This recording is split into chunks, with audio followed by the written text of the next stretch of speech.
Once upon a time, in the Sugar Kingdom lived the sweet and beloved Sugar Princess, and in the Salt Kingdom ruled the strong and firm Salt King. The Sugar Princess believed that sweets were the most valuable things in the world, arguing that life would be dull without them. The Salt King, however, was convinced that salt was essential, as it brought out the true flavor in all foods. One day, the Sugar Princess and the Salt King found themselves in a heated debate. Both wanted to prove that their belief was correct.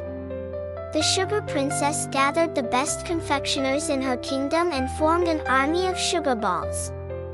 Meanwhile, the Salt King built massive salt fortresses and prepared fierce salt storms.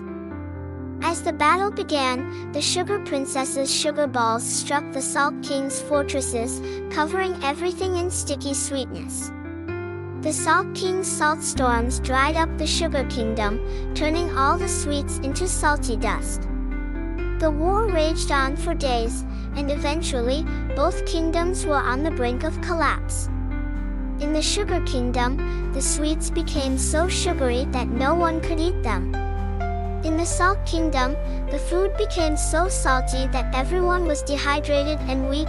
Desperate to save their kingdoms, the Sugar Princess and the Salt King sought advice from the wise chef of the land. The wise chef explained how sweet and salt, when used together, created a perfect balance. He prepared balanced dishes for them, a lightly sweetened cake and a perfectly salted soup. When the princess and the king tasted these dishes, they realized how wonderful the combination of sweet and salt could be.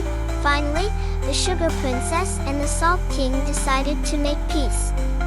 They began sharing the flavors of their kingdoms with their people, creating dishes that combined the best of both worlds. The perfect balance of sweet and salt brought the two kingdoms together, and from that day on, they lived in harmony, with their people happier than ever before.